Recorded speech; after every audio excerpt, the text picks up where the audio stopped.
ரஜினிகாந்த் அவர்களை வந்து எல்லாருக்குமே ஒரு மிகப்பெரிய நடிகனா தான் தெரியும். அதை தவிர்த்து அவர் ஸ்க்ரீன் பிளே ரைட்டராக இருந்திருக்காரு, ப்ரொடியூஸ் பண்ணியிருக்காரு. இதெல்லாம் தாண்டி ஒரு சூப்பரான சாங்கும் பாடியிருக்காரு. நான் வில்லனாகத்தான் சினிமாவுக்கு வரணும்னு சொல்லி வந்தது.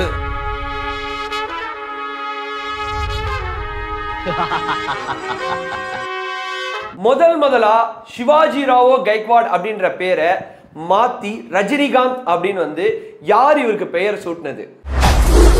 என் வழி. தமிழ் சினிமா, இந்திய சினிமாலாம் தாண்டி நம்ம தலைவர் ஹாலிவுட் சினிமால 1988 நடிச்சிருக்காரு. அது என்ன படம்?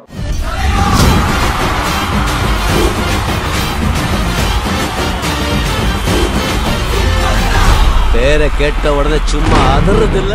12 டிசம்பர் 1950 கர்நாடகா மாநிலத்தில் பிறந்து தன்னுடைய பிழைப்புக்காகவும் தன் வறுமைக்காகவும் ஆரம்ப கட்டத்தில் வந்து கூலி வேலை, கார்பெண்டர் வேலை, கடைசியாக வந்து சினிமாக்குள்ளே வரதுக்கு முன்னாடி வரைக்கும் பஸ் கண்டக்டர் வேலை, இப்படி பலதரப்பட்ட வேலைகள் செஞ்சு தன்னுடைய குடும்பத்தை பார்த்துக்கிட்டு ஏதோ ஒரு இடத்துல சின்ன சின்ன நாடகங்கள் நடிச்சுட்டு சின்ன சின்ன ஃப்ரெண்ட்ஸ் வந்து நீ நல்லா நடிக்கிற அப்படின்ற என்கரேஜ்மெண்ட்டை மட்டும் கேட்டு வளர்ந்துட்டு கடைசியாக இந்த நிலைமைக்கு நம்ம வருவோன்னே தெரியலைனாலும் உழைப்பை மட்டுமே நம்பி இன்னைக்கு நம்ம முன்னாடி ஒரு இன்ஸ்பிரேஷனல் ஸ்டோரியாக வந்து நிற்கிறாரு நம்மளுடைய தலைவர் சூப்பர் ஸ்டார்.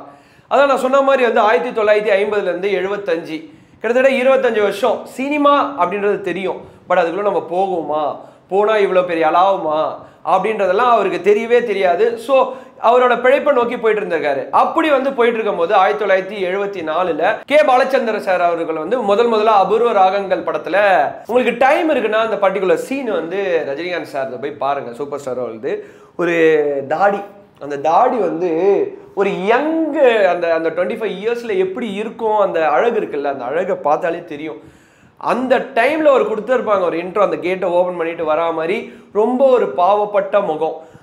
அதே சீனை வந்து பேட்டையில ரீக்ரியேட் பண்ணியிருப்பாங்க. அந்த கேட் ஓபன் பண்ற சீனு மரணம் மாசு மரணம் அப்படின்ற மாதிரி கிட்டத்தட்ட 1975 இன்னைக்கு என்ன தேதி 2024 49 வருஷம் ஒரு கலை பயணம். அந்த பயணத்துல ஏகப்பட்ட அப்ஸ் அண்ட் டவுன்ஸ் அப்படின்னு சொல்லி நிறைய ஃபேஸ் பண்ணியிருக்காரு. So carrier starts from 1975 Apoorva Raagangal படத்துல இருந்து. இதுல என்னன்னா screen sharing with Kamal Haasan sir. So இவங்க ரெண்டு பேரும் அஃபிஷியலாக ஒரு இரு துருவங்கள் ஆஃப் தமிழ் சினிமாவாக வளர்ந்துட்டு வந்துட்டே இருந்தாங்க. நிறைய படம் நடிக்கிறாரு. அதுக்கப்புறம் வந்து வில்லனா நிறைய படம் நடிக்கிறார். நீங்கள் பார்த்துருப்பீங்க சப்பானி கேரக்டரில் இந்த சைடில் வந்து 16 வயது நிலை நம்ம இவர் நடிச்சிருப்பாரு கமலஹாசன் சார். இந்த சைடில் வந்து ரஜினிகாந்த் சார், அதுலேயே வந்து ஒரு மைனர் கேரக்டர் நடிச்சிருப்பாரு. ஸோ இப்படி பேரலாக இந்த பிளாக் அண்ட் ஒயிட் காலங்கள்னு சொல்லுவாங்கல்ல, அதுலேருந்தே வந்துட்டு இருக்காங்க சிங்கம் புலி அப்படின்னு சொல்லிட்டு. பட் ரஜினிகாந்த் சாருக்கு ஒரு பெரிய டிராபேக் இருக்கு. 1978 நிறைய படம் நடிக்கும் போது, நிறைய படம்லாம் ரிலீஸ் ஆகும்போது அவருக்கு வந்து ஹெல்த் கண்டிஷனா மென்டலாக டிப்ரெஸ் ஆகி பயங்கர ஸ்ட்ரெஸ் ஆகிறாரு. ஸோ ஒரு கம்ப்ளீட் பிரேக் எடுக்கிறாரு. அதுக்கப்புறம் வராரு, கம்பேக் கொடுக்குறாரு, அது வேற விஷயம். ஸோ ஹெல்த் வைஸ் வந்து ரஜினிகாந்த் சார் வந்து எப்பவுமே வந்து என்னன்னா அவரை பார்த்துட்டு தான் ஆகணும். இன்னைக்கு தேதி வரைக்குமே நான் சொல்றது 1978 அந்த பர்டிகுலர் இயர்ல அவருக்கு வந்து ஏற்பட்ட ஒரு ஹெல்த் கண்டிஷன் இன்னைக்கு தேதி வரைக்கும் நிறைய தொடருது. 2010 வந்து அவருக்கு கிட்னி ப்ராப்ளம் வந்து வெளிநாட்டுக்கு போயிட்டு சர்ஜரிலாம் பண்ணாங்க, நிறைய பிரச்சனை நடந்தது. இன்ஃபேக்ட் 2024 இந்த இயர் ஸ்டார்டிங்ல கூட ஹார்ட்ல வந்து ஏதோ ஒரு மைனர் ப்ராப்ளம் அப்படின்னு சொல்லிட்டு அதுக்குமே சர்ஜரி பண்ணாங்க. ஸோ ஹெல்த் இஷ்யூஸ் அப்படின்றது வந்து ரஜினிகாந்த் சாருக்கு வந்து இருந்துட்டே இருக்கு. அவருமே அதை மென்ஷன் பண்ணியிருக்காரு. என்னன்னா நிறைய கெட்ட பழக்கங்கள் வச்சுக்காதீங்க, தியானத்தை நோக்கி போங்க, கடவுளை நோக்கி போங்க அப்படின்னு சொல்லி எல்லாரையுமே என்கரேஜ் பண்ணுவாரு. ஸோ இது ஒரு பக்கம். இதை தவிர்த்து அவரோட நிறைய அவதாரங்கள் நம்மளுக்கு வந்து ஒரு ஆக்டரா அவர் நல்லா தெரியும். எந்த அளவுக்கு அவரோட அப்பியரன்ஸ் வந்தாலே போதும் அப்படின்னு சொல்லி வெயிட் பண்ற ப்ரொடியூசர்ஸ், டைரக்டர்ஸ் நிறைய பேர். ரஜினிகாந்த் சார் வந்து அவரே அந்த விஷயம்லாம் பண்ணியிருக்காரு. ஸ்க்ரீன் பிளே ரைட்டரா, ப்ரொடியூசரா, பிளேபேக் சிங்கரா. Screen play writer and producer. First நான் ப்ரொடியூசர் சொல்லிடுறேன். 1993 வள்ளி டைரக்டட் பை நடராஜன். நம்ம தலைவர் தான் அதை ப்ரொடியூஸ் பண்ணியிருப்பாரு வித் அவங்களோட ஒய்ஃப் லதா ரஜினிகாந்த் அவர்களோட. ஸோ அந்த படம் வந்து பெரிய லெவலில் பாக்ஸ் ஆஃபீஸ் ஹிட்லாம் அடிக்கல, அதனால தான் அதை பற்றி தெரியல. இருந்தாலும் அவரோட கெரியரில் ப்ரொடியூஸ் பண்ணப்பட்ட one and only film Valli தான். இது வந்து கம்ப்ளீட்டாக ஒரு ஃபீமேல் ஓரியன்டட் சப்ஜெக்ட் அப்படின்றதுனால நம்ம தலைவர் கூட ஒரு சின்ன கேமியோ கூட நடிச்சிருப்பாரு. இதுக்கு முக்கியமான விஷயம் ஸ்க்ரீன் பிளே ரைட்டும் வந்து நம்ம தலைவர் பண்ணியிருப்பாரு. இதை தவிர்த்து இன்னொரு முக்கியமான படத்துக்கு வந்து நம்ம தலைவர் ஸ்க்ரீன் பிளே ரைட் பண்ணியிருப்பாரு. என்ன படம் தெரியுதா? பாபா. எஸ், இதுக்குமே வந்து ஸ்க்ரீன் பிளே ரைட் வந்து நம்ம தலைவர் பண்ணியிருக்காரு. ஸோ இப்படி வந்து அவரோட பலதரப்பட்ட ரூபங்கள் வந்து வெளியில் அடிக்கடி காமிக்க மாட்டார். மற்றவங்க அந்த ஃபீல்டில் வந்து எக்ஸ்பர்டைஸாக இருப்பாங்களா, அவங்க அதை பண்ணட்டும் அப்படின்னு சொல்லி அதில் வந்து பெருசாக அது போல ஈடுபாடு காட்டல. அது மட்டும் இல்லாமல் அந்த பர்டிகுலர் க்ரோத்தெல்லாம் அவரே பார்க்கல, விட்டுட்டாரு. அப்படியே வந்து பேரலாக பார்க்கும்போது தலைவர் பாட்டு பாடியிருக்காரு. யாராவது நோட் பண்ணியிருப்பீங்களா? ஆனால் நிறைய வெறித்தனமான ஃபேன்ஸ் இருக்காங்கல்ல, அவங்களுக்குலாம் தெரியும். மன்னன் படத்தில் தலைவர் வந்து ஒரு பயங்கரமான சாங் பாடியிருக்காரு. இதை தவிர சின்ன சின்ன குட்டி சாங்ஸ்லாம் அங்கங்கே ஹம்மிங் வாய்ஸ் ஓவர்லாம் கொடுத்துருக்காரு. பட் இந்த சாங் வந்து ஒரு பெரும்பாலும் வந்து ஃபீமேல் வாய்ஸ் வந்தாலும் தலைவர் கொடுக்குற ஒரு 2-3 வாய்ஸ் தான் இருக்கும். அடிக்குது குளிர். யாராவது உங்களுக்கு டைம் படிச்சதுன்னா அந்த சாங்கை போய் பாருங்க, அதில் பார்க்காதீங்க, கேளுங்க, ஓகேங்களா? அதில் வந்து தலைவர் தான் பாடியிருப்பாரு. என்னன்னா அவர் பாட்டு பாடியிருப்பாரு, நல்லா இருக்கும். நல்லா இருக்கிறதெல்லாம் தாண்டி அதுக்கப்புறம் தலைவர் பாடவே இல்லை, அதுதான் பிரச்சனை. ஸோ இது வந்து அவரோட இன்னொரு முகம்.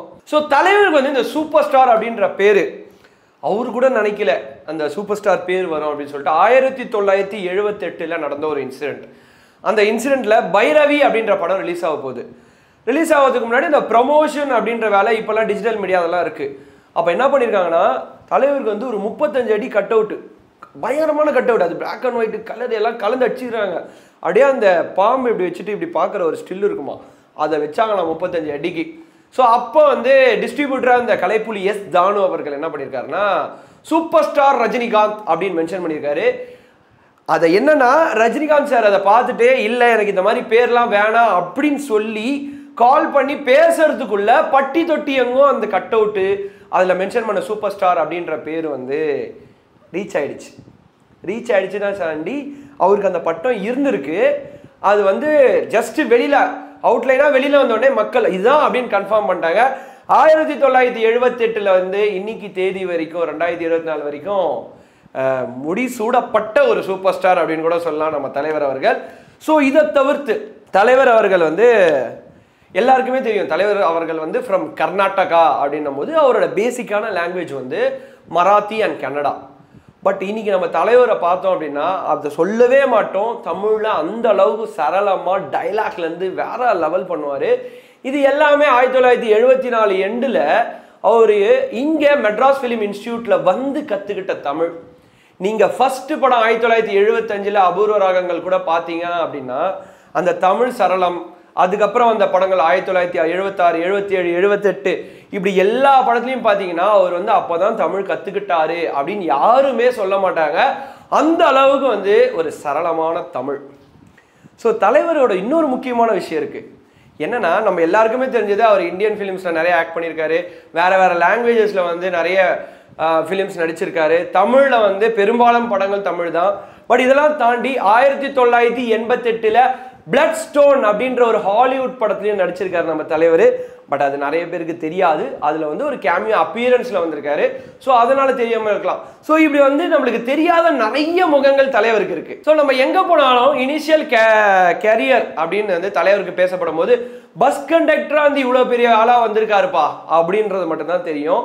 பட் இதை தவிர்த்து நம்மளோட சூப்பர் ஸ்டார் அவர்கள் 25 வயசுக்கு முன்னாடி வரைக்கும் கூலி வேலை, மூட்டை தூக்குற வேலை, கார்பெண்டர் வேலை, அதுக்கு அடுத்து தான் ஃபைனலாக சினிமா வர்றதுக்கு முன்னாடி கொஞ்ச நாள் வந்து கண்டக்டர் வேலை தெரிஞ்சிருக்காரு. ஸோ இது எல்லாமே ஒரு ஹார்ட் ஒர்க் பேஸ் ஆஃப் அப்படின்னு சொல்கிற ஒரு முக்கியமான சென்டென்ஸு கீழே வரும். நீ உழைச்சிட்டே இரு, கண்டிப்பாக ஒரு நாள் உன்னை வெற்றியை தேடி வரும்னு சொல்லி நம்ம தலைவர் அவர்கள் நம்ம நிறைய சொல்லியிருக்காரு.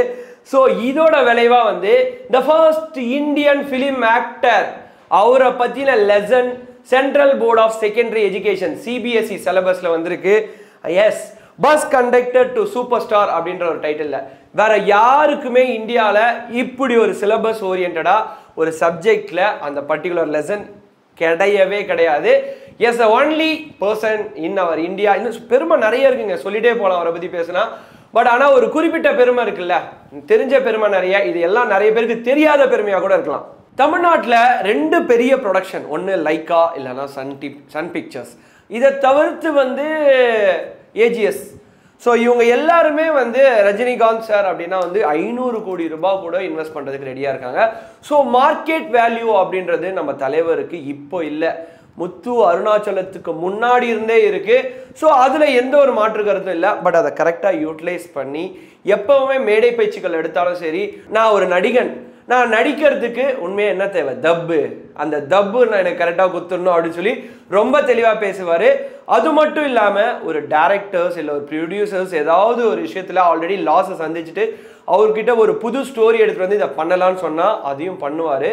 சப்போஸ் அதில் வந்து லாஸ் ஆனிச்சானாலும் அதை வந்து காம்பன்சேட் பண்ணுற மாதிரி நிறைய விஷயங்களை செட்டில் பண்ணியிருக்காரு. ஸோ நான் ஒரு நடிகன்றெல்லாம் தாண்டி என்னால் வேற யாரும் லாஸ் ஆகக்கூடாது அப்படின்றத ரொம்ப ரொம்ப தெளிவாக இருப்பார். ரீசெண்டாக சன் பிக்சர்ஸ் கூட வந்து ஒரு விஷயம் சொல்லியிருந்தாங்க. Kalanithi Maran, one of the leading industrialist in Tamil Nadu, அவர் என்ன சொன்னார்னா, சூப்பர் ஸ்டார் அப்படின்ற ஒரு அந்த பர்டிகுலர் பெயர் இருக்குல்ல, அந்த பெயர் வந்து இவருக்கு 74 வயசாகுது. ஸோ அவரு அந்த வயசுலையும் சூப்பர் ஸ்டாராக இருக்காரு. ஆனால் சில பேர் இப்போவே நான் சூப்பர் ஸ்டார் ஆயிடணும், அந்த பேர் வந்து கிடைக்கணும் அப்படின்னு சொல்லி நிறைய பேர் போராடுறாங்க. அவரோட வயசு வரும்போது அந்த பேர் எடுக்கிறாங்களா இல்லையான்றது தான் நம்ம பொறுத்திருந்து பார்க்க வேணும் அப்படின்னு சொல்லி ரொம்ப அழகாக அந்த சூப்பர் ஸ்டார் பேருக்கான ஒரு அதுக்காக கைப்பற்றதுக்காக நிறைய பேர் இருப்பாங்கல்ல, அந்த டேகை முடிச்சு வச்சிருப்பார் அந்த இடத்துல. ஸோ இந்த மாதிரி நிறைய விஷயங்கள் இவர் சுற்றி இருந்தாலும் அவர் சொல்கிற கதைக்கு அப்படின்னு ஒரு கூட்டம் இருக்கும். நிறைய கதை சொல்லுவார் மேடை பேச்சுக்களில் சூப்பர் ஸ்டார் ஏறினாலே. கடைசியாக நான் வந்து ஒரு இன்ஸ்பிரேஷனாக ஆகி பார்த்த ஒரு ஸ்டோரி அப்படின்னு பார்த்தோன்னா, ஒரு ஸ்டோரியில் வந்து ஒரு கட்டத்தில் எனக்கு வந்து ஏவிஎம்குள்ளே விடலைன்னும் போது அந்த காரில் இல்லை இந்த மாதிரி பெரிய பெரிய பொருள் இல்லை நான் ஒரு பணக்காரன் காட்டுறதுக்கு எதுவுமே இல்லாதனால நான் நடந்து போனேன். அப்போ வந்து அந்த சைடில் ஒரு கிராஸ் ஆச்சு. நான் திருப்பி நல்லா உழைச்சி அந்த காரை வாங்கி அதே இடத்துல போயிட்டு அந்த காரை நிறுத்தி நான் எடுத்து தம் அடித்தேன். அந்த தம்மில் தான் ரஜினிகாந்த் யாருன்னு தெரிஞ்சுதுன்னு சொல்லி ஒரு பர்டிகுலர் சென்டென்ஸு அது அப்படியே கூஸ் பம்பாக இருக்கும். ஸோ இந்த மாதிரி சில கதைகள்லாம் நாம்ளும் இந்த மாதிரி சாதிக்க முடியும் அப்படின்னு ஓடிட்டு இருக்க கோடிக்கணக்கான இளைஞர்களுக்கு ஒரு மிகப்பெரிய இன்ஸ்பிரேஷனல் ஸ்டோரி. இதெல்லாம் தவிர்த்து 74 years young man still the hours will write the story and also the action அப்படின்னு சொல்லிட்டே போகலாம். ஹாப்பி பர்த்டே தலைவரே, சூப்பர் ஸ்டாரே அப்படின்னு நம்ம நிறைய விஷயம் சொல்லிட்டே போகலாம். ஸோ உங்களை வந்து வாழ்த்த வயதில்லை, கடைசியாக ஒரு கிளீஷேவான விஷயம், உங்களை வந்து எனக்கு வாழ்த்த வயதில்லை, அதனால் வந்து ஃபைனலாக ஹாப்பி பர்த்டே அப்படின்னு சொல்லிட்டு நீங்கள் நம்ம தலைவரோட ஃபேனாக இருந்தோம்னா உங்களுக்கு பிடிச்ச படத்தை கண்டிப்பாக மென்ஷன் பண்ணுங்க. நீங்கள் எந்த மாதிரி விஷ் பண்ணணும்னு நினச்சா அதையும் மென்ஷன் பண்ணுங்க கமெண்ட் செக்ஷனில். So this Vijay Karthik signing off, Tata bye, see you. மறக்காம தலைவரோட ஃபேனாக இருந்தால் நம்ம சரக்கு சேனலை சப்ஸ்கிரைப் பண்ணிடுங்க.